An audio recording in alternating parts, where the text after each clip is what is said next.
सर्व सृष्टि रचनहार कबीर परमेश्वर जी की असीम रजा से आप सभी पुण्यात्माएं सत्संग यथार्थ भक्ति मार्ग सुनने के लिए उपस्थित हो सके। भक्ति मुक्ति के दाता सतगुरु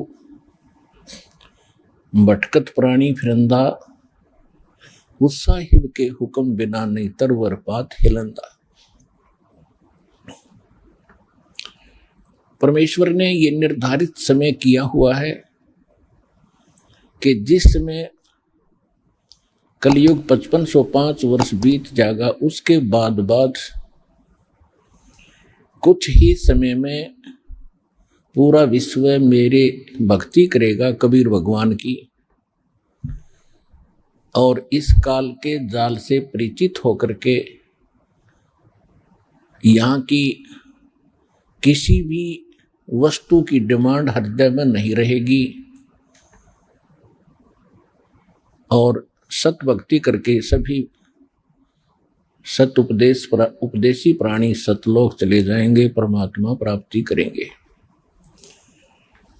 उधर से काल ने कहा था कि मैं उस समय से पहले जब आप का दास आवेगा 5505 वर्ष कलयुग बीतेगा, उससे पहले द्वादश पंथ करूं मैं साजा, नाम तुम्हारा ले करूं आवाजा, द्वादश पंथ नाम जो ले ही सो हमरे मुख आन समोही।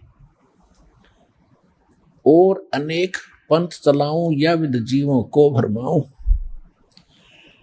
फिर परमेश्वर ने कहा था कि फिर काल ने कहा था कि पहले अंश हमारे जाई पीछे अंश तुम्हारे आई, ऐसा वचन हर मोय दीजे तब संसार गमन तुम कीजिए। तब परमात्मा ने कहा था ठीक है तेरी बात मैंने मान ली। कहते हैं चौथा युग जब कलयुग आई तब हम अपना अंश पठाई, और काल फंद छूटे नर लोई, सकल सृष्टि परवानी खोई। घर घर देखो बोध विचारा, सत नाम सब ठोर उचारा। और कलयुग बीते 5505 जब ये वचन मेरा होगा साचा।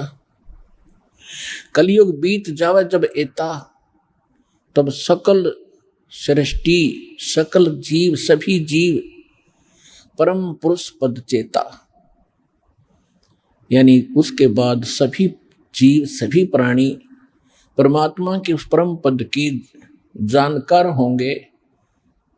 उसके वो समझेंगे कि कोई परम पद है जहां जाने के बाद फिर लौटकर प्राणी यहां कष्ट उठाने के लिए नहीं आता। तो काल के द्वारा भ्रमित किए हुए ये कबीर पंथी उन्हीं पंथों में से हैं।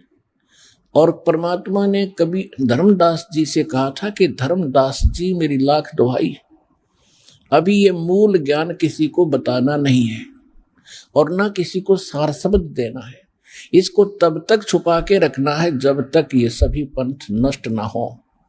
अब ये सभी पंथ खत्म हो जाएंगे और सभी एक होकर के सत भक्ति किया करेंगे, क्योंकि सत्य ज्ञान के सामने अज्ञान रुक नहीं सकता।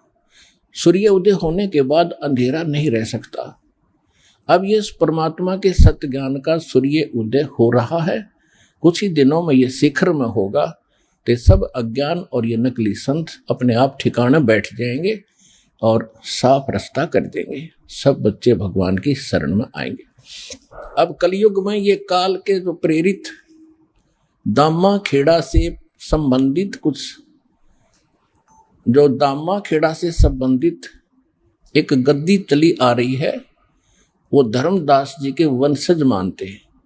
उनका सारा इतिहास दास ने क्लियर कर दिया कि परमेश्वर ने कहा था कि जब धर्मदास को कहा था कि तेरी छठी पीढ़ी तक मैं जो मंत्र दे रहा हूं तेरे पुत्र को दूंगा, ये छठी पीढ़ी तक तो प्रथम मंत्र 5 नाम ठीक चलेंगे जो आपको दास देता है।